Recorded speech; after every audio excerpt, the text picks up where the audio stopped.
This cucumber, we have just a regular cucumber today, which I peeled. And I've got half of a sweet onion. It's not quite Vidalia onion season yet.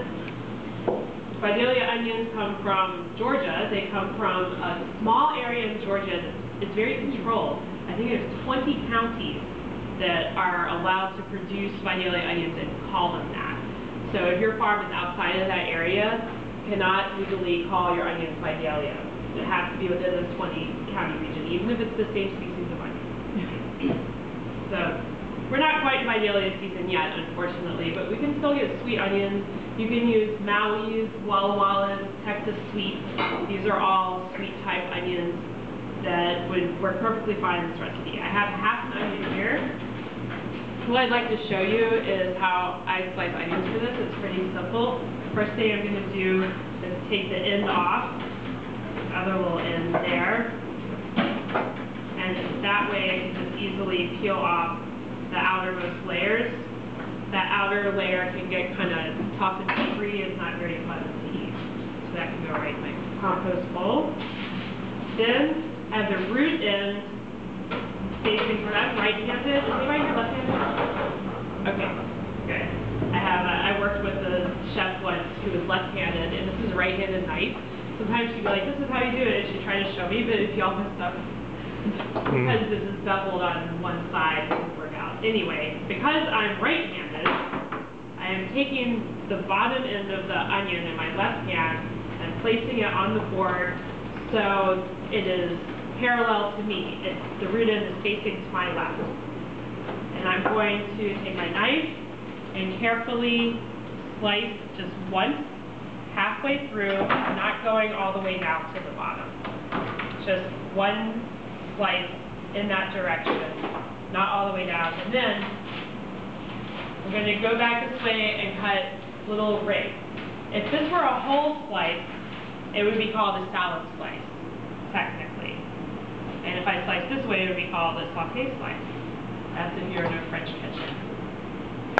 Everything is ruled down to the most minute detail.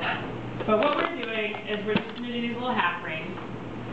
Taking my left hand and turning into bear claws.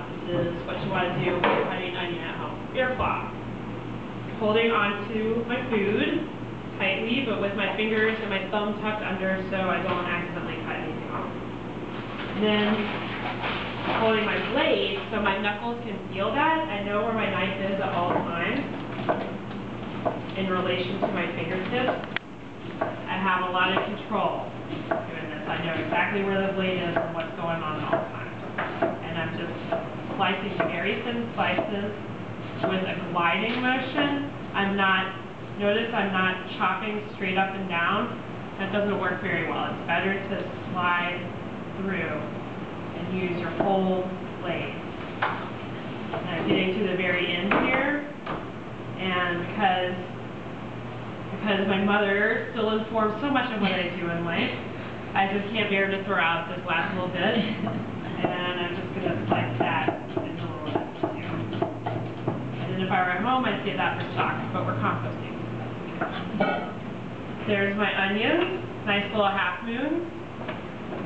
And then with the cucumber, with these things you can do, oops, that was sugar, not salt, I don't have to throw it over my shoulder.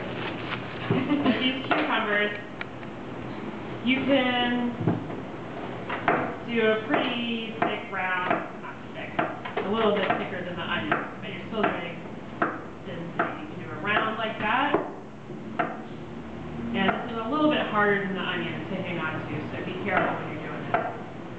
Bear claw definitely takes some getting used to. You need to stick your elbow out, and the whole thing feels kind of strange for the first couple of years. You get used to it. Or, because this is a regular cucumber, you can also slice it in half like that and take all your seeds out and then do half of it. It depends on how you feel about seeds.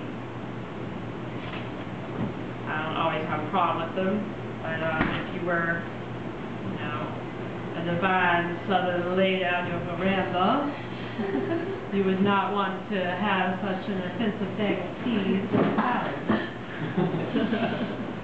Heaven forbid. can just easily use your thumb to get this out. Okay. And then with this one, I would do both at the same time. These are a little bit thicker. So it's really a matter of your personal aesthetic, as well as how much effort you want to put into it. We don't judge here. We leave the judging to the ladies. Yes. All right. So very simply, I'm going to throw together. These just had flour on them, right? I'm sorry? Yes. Okay. A little bit of flour. I'm going to whip together my apple cider vinegar and my sugar. Bless you. Let's see. I'm doing a tablespoon. This is a half recipe. So a tablespoon of apple cider vinegar, which I really do prefer in this recipe. You could use distilled white, you could use champagne. I would not recommend balsamic, that's definitely not work. I like apple cider because it does have a little bit of natural sweetness on its own. And it's authentic.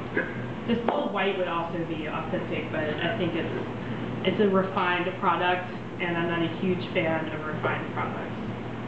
So I've got a tablespoon of the apple cider vinegar. I'm putting in a teaspoon, half a tablespoon of sugar. This is a sweet and sour type recipe. And I'm going to put just a bit of crushed red chili pepper for flavor. Black pepper would also work, but we want a little bit of piquant there. Mixing it together, realizing that I probably need at least the same amount again. When I look over here, I think I need a little bit. You don't add oil to this. Oil will make your vegetables wilt in a way that over time is not quite as attractive or tasty. Vinegar, the longer it sits in the vinegar, the more it just gets like pickles. So that's why you don't add oil to this recipe. Again, more of a pickle in the salad. Okay, mixing that together.